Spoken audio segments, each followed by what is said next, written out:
Amados hermanos, que el Señor les bendiga. Una vez más nos encontramos para compartir nuestro tiempo de devocional, de lecturas bíblicas.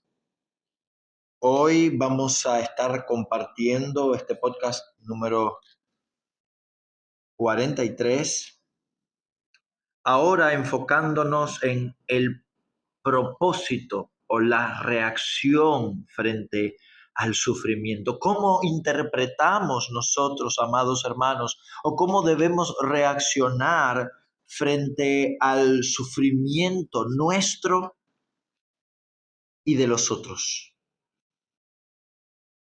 ¿Cómo debemos entender el sufrimiento y los padecimientos dentro de los propósitos de Dios? Continuamos con nuestra historia, nuestro arco narrativo de la historia de José en Génesis 45, ahora ya con la consumación, donde José finalmente se da a conocer a sus hermanos, luego que Judá se ofrece asume esta posición mesiánica y se ofrece como sustituto de Benjamín. Dice el texto que José ya no se puede controlar más y ordena que todos los otros egipcios, el traductor y todos salgan, y no quedó nadie sino José solo y sus hermanos. Y él les dice: yo soy José, ¿vive aún mi padre? Y sus hermanos se quedaron, y imaginemos, hermanos, habían quedado estupefactos, habían vendido a su hermano con 17 años. Y aquí se lo topan convertido en señor de Egipto con 37 años. Han pasado 20 años ya, o más, 22 años básicamente. Es impresionante. Entonces les dijo José: acercaos a mí. Yo soy José, vuestro hermano, el que vendisteis para Egipto. Aquí hay muchos datos de escena, hermanos. José era un señor en Egipto. Los hebreos no podían estar cerca de él directamente. Y José los llama a acercarse, a que vean sus facciones y su rostro con más atención. Y les revela esa verdad que nadie conocía, ni siquiera Benjamín, que estaba allí, que ellos lo habían vendido. Ahora pues, no se entristezcan. Nos pese el haberme vendido. José está interpretando su propio sufrimiento, y al interpretar su propio sufrimiento consuela a sus hermanos. No os entristezcáis ni os pese el haberme vendido, porque para preservación de vida me envió Dios delante de ustedes. Él estaba mirando la obra de Dios por encima de la maldad de los hombres, y el fin y el propósito que Dios prepara para preservación de vida. Versículo 7: Dios me envió delante de ustedes para preservaros posteridad sobre la tierra y daros vida mediante una gran liberación. Esto también lo interpretamos en la clave de lo que Cristo hizo. Traicionado, entregado, ahora lo vamos a ver. Y su muerte en la cruz permitió que aquellos mismos que lo entregamos y que lo negamos y que lo rechazamos, fuésemos liberados, fuésemos salvados. Así que no me enviasteis acá a vosotros, sino Dios, que me ha puesto por padre de Faraón y señor de toda su casa. Daos prisa y decid a mi padre: Dios me ha puesto por señor de todo Egipto. Ven a mí, no te detengas. Y habitarás en tierra de Gosén y estarás cerca de mí. Allí te alimentaré, pues aún quedan 5 años de hambre. Y sus hermanos se marchan. Faraón también se entera y le da órdenes a José de enviar alimentos, comidas, animales para recoger a Jacob y a toda su familia de la tierra de Canaán. Y despidió a sus hermanos y ellos se fueron, y les dijo: no riñáis por el camino, no busquen culpables ahora. Y subieron de Egipto y llegaron a la tierra de Canaán y le dieron las nuevas a Jacob. Y el corazón de Jacob se afligió porque no les creía, y ellos le contaron todas las palabras de José, y entonces Jacob dijo: basta, mi hijo vive todavía. Al escuchar las palabras de sus hermanos, al ver todo lo que José había mandado, y le veré antes que yo muera. José está interpretando su sufrimiento, amados hermanos, en clave teológica, a la luz del Evangelio, a la luz del conocimiento de que Dios es soberano y Dios tiene un propósito santo y bueno con cada uno de sus hijos. A pesar de la maldad de los hombres, las acciones humanas no están fuera del control y del dominio de Dios, y Dios tiene un propósito bueno con cada uno de nosotros en todo lo que nos acontece. Lamentablemente no todos tienen esta manera de interpretar el sufrimiento en clave teológica, y eso lo vemos en Job capítulo 11. El fin de este primer ciclo de intervenciones de los amigos, el tercer, o amigos entre comillas, el tercer amigo de Job, Sofar, Naamatita, interviene entonces. Recordemos que Job viene discursando desde el capítulo 3 y ya ha dialogado con Elifaz. Job responde, Bildad, Job responde, y así se repiten 2 ciclos más. Ahora le responde Sofar, el amigo que responde con más dureza, aunque tiene una teología correcta, porque hace declaraciones teológicas correctas, no sabe o carece de compasión y no sabe interpretar en clave del Evangelio. Las muchas palabras no han de tener respuesta, y el hombre que habla mucho será declarado justo. Harán tus falacias, aunque nunca demuestra cuáles son. Esto es muy común en estos días, simplemente acusar general el argumento, pero sin demostrar dónde estuvo el error. Harás escarnio y no habrá quien te avergüence. Tú dices, y ahora resume todo, mi doctrina es pura y yo soy limpio delante de tus ojos. Más. O quien diera que Dios hablara. En el capítulo 38 Dios habla y reprende a Sofar y a los otros amigos. A veces nosotros tomamos el nombre de Dios y su propia palabra en nuestra boca cuando Dios y su palabra no están de acuerdo con nosotros, y torcemos la palabra de Dios. O quien diera que Dios hablase y abriere sus labios contigo y te declarara los secretos de la sabiduría, que son de doble valor que las riquezas. Dios hace esto. Responde a esta oración. ¿Conocerías entonces que Dios te ha castigado menos de lo que tu iniquidad merece? Aquí está la dureza. Sofar está asumiendo la culpa delante de la culpa de Job sin haberla demostrado, sin haberla comprobado.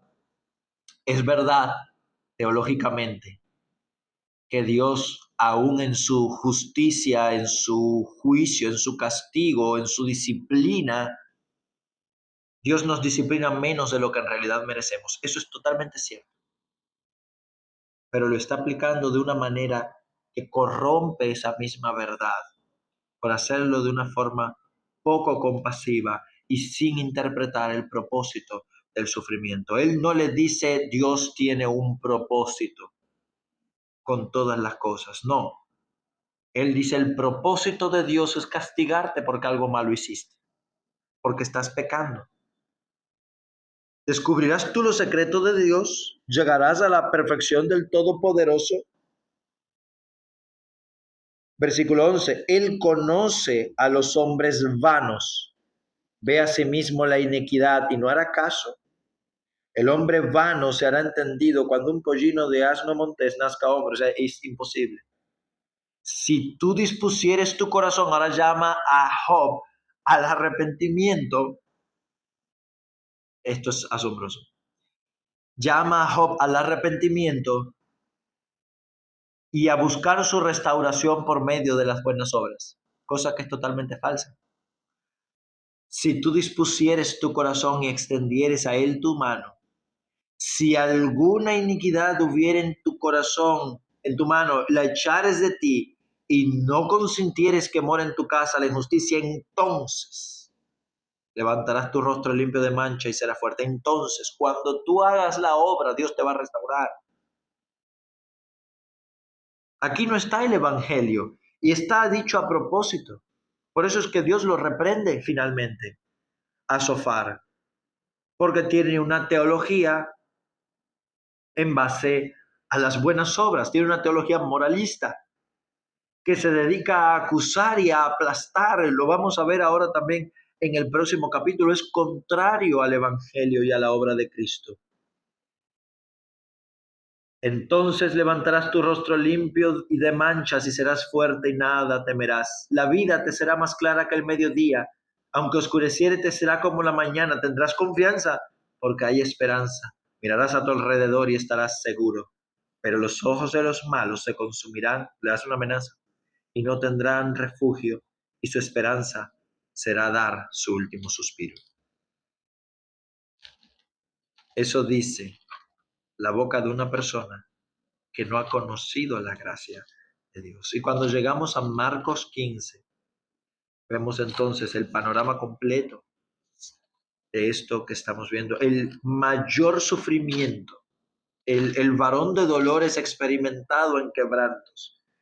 Vemos la mayor de las traiciones y la mayor de las entregas, lo que los hermanos de José y José tipificaron. Vemos la mayor de las burlas y la mayor de las falsas acusaciones, lo que los amigos de Job y Job tipificaron.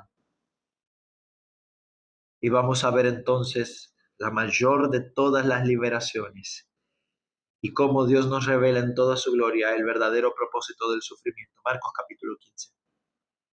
Muy de mañana, habiendo tenido consejo los principales sacerdotes con los ancianos, escribas y todo el concilio, llevaron a Jesús atado y lo entregaron a Pilato, lo mismo que hizo Judas, que lo había entregado antes a los sacerdotes. Pilatos le hace una entrevista pública, ve que es inocente, declara su inocencia y con todo decide condenar a Jesús por presión social. Cristo es entregado como sustituto en el lugar de Barrabás, que era aquel que debía morir, ya estaba condenado. La cruz de Cristo era la cruz de Barrabás.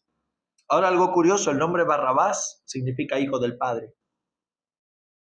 Y este había sido preso en la ciudad, era un preso elegido por Pilatos claramente, por un motín y por haber cometido homicidio. Era un asesino, era un rebelde. Y Cristo toma su lugar en la cruz. Pilatos entregó ahora a Jesús a la voluntad del pueblo para ser crucificado.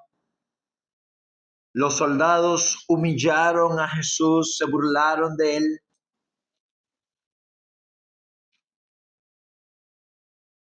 Y lo llevaron al lugar de la calavera, ayudado y asistido únicamente por Simón de Cirene, y Marcos es el único que hace la nota de que es el padre de Alejandro y Rufo. Rufo aparece mencionado por Pablo como parte de la iglesia de Jerusalén, le manda de Roma, perdón, y le manda saludos a él y a su mamá. Cómo el Señor salva aún en medio de estos datos de color. Hombres creyentes, líderes conocidos, llegaron a Cristo y tuvieron contacto con Cristo en esta situación tan compleja.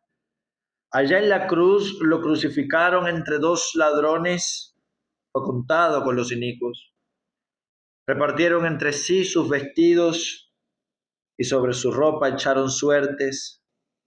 Se burlaban de los sacerdotes, se burlaban de los dos ladrones, se burlaban de las multitudes que pasaban por el frente. Le injuriaban. Cuando vino la hora sexta, hubo tinieblas sobre la tierra, lo crucificaron a las 9 de la mañana, esto ocurre al mediodía. Cristo clama reconociendo a viva voz que el Padre también lo había abandonado en ese contexto. Mas Jesús dando, verso 37, una gran voz expiró, y en ese momento, habiendo él entregado el Espíritu, el velo del templo se rasgó, aquel elemento que separaba el lugar santísimo donde estaba la presencia de Dios, que señalaba lo inaccesible que era la presencia de Dios para el hombre pecador, donde entraba el sumo sacerdote una vez al año. Aquel acceso había quedado libre ahora a través de Cristo. Y el centurión que estaba frente a él, gentil, romano, viendo que después de clamar había expirado así, con un grito. Este hombre estaba acostumbrado a ver crucificados, y el crucificado muere lentamente y asfixiado, sin poder articular palabra. Y Jesús murió con un grito, con un clamor. Eso fue suficiente para que el centurión exclamara: verdaderamente este hombre era el Hijo de Dios. Este centurión gentil fue el primero luego de la muerte en reconocer la divinidad de Jesús, porque ningún hombre podía morir así. Y estaban allí también cerca otras mujeres. Y Marcos nos presenta entonces el personaje de José de Arimatea, que era un discípulo de Cristo, que esperaba el reino de Dios y era miembro del concilio de los líderes de Israel. Y él fue a Pilato y le pidió el cuerpo de Jesús, mostrándose en el momento menos apropiado políticamente hablando, mostrándose públicamente como un seguidor de alguien que había sido condenado por Roma, de alguien que había sido condenado por el liderazgo de Israel. Él se estaba mostrando como un seguidor de Cristo. Pidió el cuerpo, lo envolvió en una sábana y lo puso en un sepulcro nuevo. Y allí estaban entonces María Magdalena y María, la madre de José, y Santiago el menor, viendo exactamente el lugar donde lo ponían. Y esto es importante para después. Y en Romanos capítulo 15, entonces, Pablo nos va a interpretar y nos va a profundizar mucho más en este contexto histórico de este evento, va a explicarnos Marcos 15, porque hasta este punto, Marcos 15, aparentemente el mal ha triunfado. Cristo, el Mesías, ha sido muerto. La esperanza ha perecido. Satanás habría salido victorioso aparentemente. El mayor sufrimiento aparentemente fue sin razón alguna. Y ahora Pablo nos interpreta el sufrimiento de Cristo y su propósito. Capítulo 15. Así que los que somos fuertes, continúa con el argumento del capítulo 14. Fuertes en el sentido de libertad de conciencia. Debemos soportar las flaquezas de los débiles judíos entre los romanos que tenían una conciencia restringida respecto a ciertos alimentos y ciertas fechas, tenían todavía muchos escrúpulos por su cultura, y no agradarnos a nosotros mismos.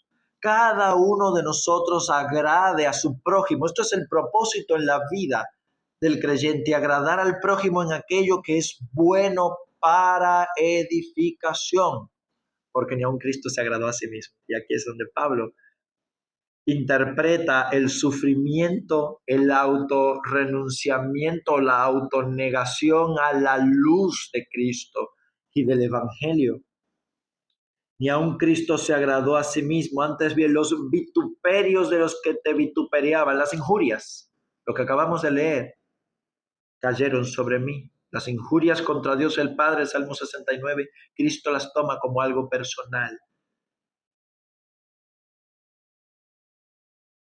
Por tanto, verso 7, recíbanse los unos a los otros, como Cristo nos recibió para la gloria de Dios. Pues os digo que Cristo vino a ser siervo de la circuncisión, se encarnó y vivió entre los judíos para mostrarnos la verdad de Dios, para confirmar las promesas hechas a los padres y para que los gentiles, comenzando por aquel centurión, glorifiquen a Dios por su misericordia. Aquí está mostrando la unidad, el resultado del sufrimiento y de la muerte de Cristo. En primer lugar, identidad.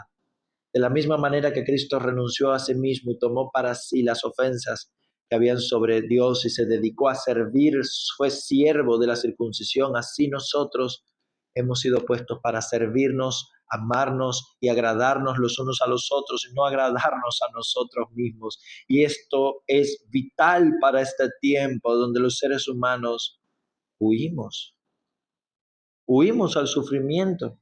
Huimos a la incomodidad, no tenemos la más mínima intención del sacrificio, amados hermanos, y aquí está Cristo una vez más enseñándonos, y José una vez más enseñándonos que Dios tiene un propósito más allá de nuestro propio bienestar y quiere que nosotros actuemos en consecuencia, y para eso nos dio ejemplo,